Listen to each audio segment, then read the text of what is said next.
അപ്പോൾ കഴിഞ്ഞ ദിവസം നമ്മൾ ട്രിവാൻഡ്രത്ത് യാത്ര തുടങ്ങി നേരെ തമിഴ്നാട്ടിലുള്ള നാമക്കല്ല് ബോഡി വർക്ക്ഷോപ്പിലാണ് വന്ന് നിൽക്കുന്നത്. ഇന്ന് രാവിലെ വെളുപ്പിന് ഇവിടെ എത്തി.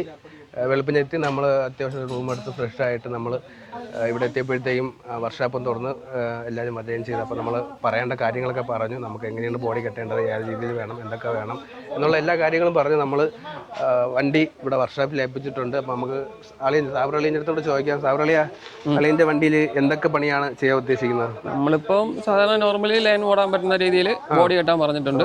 പിന്നെ നമ്മൾ ലൈൻ ഓടുമ്പോൾ എന്തായാലും വേലി വേണം, ഹൈടെക് വേണം. ഹൈടെക്കിന് പറഞ്ഞിട്ടുണ്ട്.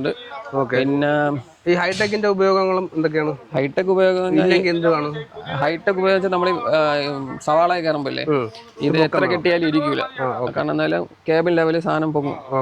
അപ്പം ഈ സാധനം മറിഞ്ഞു പോകാൻ ചാൻസ് ഉണ്ട്. അപ്പൊ ഹൈടെക് ഇട്ട് കഴിഞ്ഞാൽ അതിൽ നിൽക്കും. വലുതായിട്ട് കെട്ടി ഇറുക്കണ്ട. മറ്റേ കെട്ടി ഇരിക്കാൻ സാധനത്തിന് ഡാമേജ് വരും. അപ്പൊ അതുകൊണ്ട് അതിനോട് ഹൈടെക് വെക്കുന്നത്. പിന്നെ നമ്മൾ ഹൈടെക്കിന് പറഞ്ഞിട്ടുണ്ട്. ലൈൻ വണ്ടി ആയതുകൊണ്ട് ഹൈടെക് അത്യാവശ്യമാണ്. പിന്നെ പൈനാപ്പിളോ അല്ലെങ്കിൽ ഫ്രൂട്ട്സ് ഐറ്റംസ് അങ്ങനെയൊക്കെ എന്തായാലും ഹൈടെക് വേണം. പിന്നെ നമ്മൾ പറഞ്ഞു വെച്ചാൽ ഡീസലിന്റെ പ്രശ്നം വരുന്നുണ്ട്. വഴിയിൽ ഡീസൽ മോഷണം വരുന്നതുകൊണ്ട് ആ ഡീസലിന്റെ ടാങ്ക് കവർ ചെയ്ത് രീതിയിൽ അതിപ്പം ജസ്റ്റ് ഒന്ന് പറഞ്ഞിട്ടേ ഉള്ളൂ. ബോഡി കെട്ടി തുടങ്ങുമ്പോൾ അതൊന്നുകൂടെ വന്ന് പറയണം. മാക്സിമം കവർ ചെയ്ത് അല്ലേ, കവർ ചെയ്ത് ടാങ്ക് കവർ ചെയ്ത് അടിക്കാനാണ് നോക്കണത്. അതിപ്പോ ഒന്ന് മറ്റേ ചട്ടങ്ങളൊക്കെ വെച്ച് കഴിയുമ്പോൾ നമുക്ക് അതിന്റെ ഒരു ഐഡിയ കിട്ടുള്ളൂ.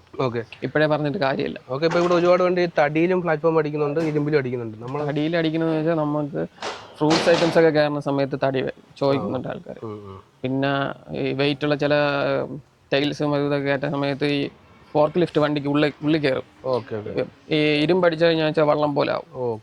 അപ്പൊ അതുകൊണ്ട് തടി അടിച്ചാൽ കുറച്ചും കൂടെ നല്ലതാണ്. അതുകൊണ്ടാണ് തടി അടിക്കുന്നത്. നമ്മൾ തടിയാണ് അടിക്കുന്നത്. നമ്മൾ മറ്റേ വണ്ടിയിലും തടിയാണ്, ഇതിലും തടിയാണ് അടിക്കുന്നത്. തടിയാണ് കുറച്ച് നല്ലത്. അപ്പൊ ബലത്ത് കിടക്കുകയും ചെയ്യും. പിന്നെ ഇടയ്ക്ക് ഒന്ന് ടൈറ്റ് ചെയ്ത് കൊടുക്കണം. ഗ്യാപ്പ് വരും. കുറച്ച് നാൾ കഴിയുമ്പോൾ, ഒരു വർഷം കഴിയുമ്പോൾ ഗ്യാപ്പ് വരും. ഒന്നൊന്ന് ടൈറ്റ് ചെയ്ത് കൊടുത്താൽ ടൈറ്റ് ചെയ്യാം. പിന്നുള്ളതെന്ന് വെച്ചാൽ 9 ബോർഡ് അടിക്കണം. ബോഡി 9 ബോർഡ് ഇതൊക്കെ തന്നെ ഇപ്പൊ ഉള്ളൂ. നമ്മൾ പറഞ്ഞു കൊടുത്തിട്ടുള്ളൂ. ഇത്രേ ഉള്ളൂ. അപ്പൊ നമുക്ക് എത്ര ദിവസം കൊണ്ട് കിട്ടും, എന്ന് കിട്ടും എന്നുള്ള ഒരു മാസമാണ് പറയണം.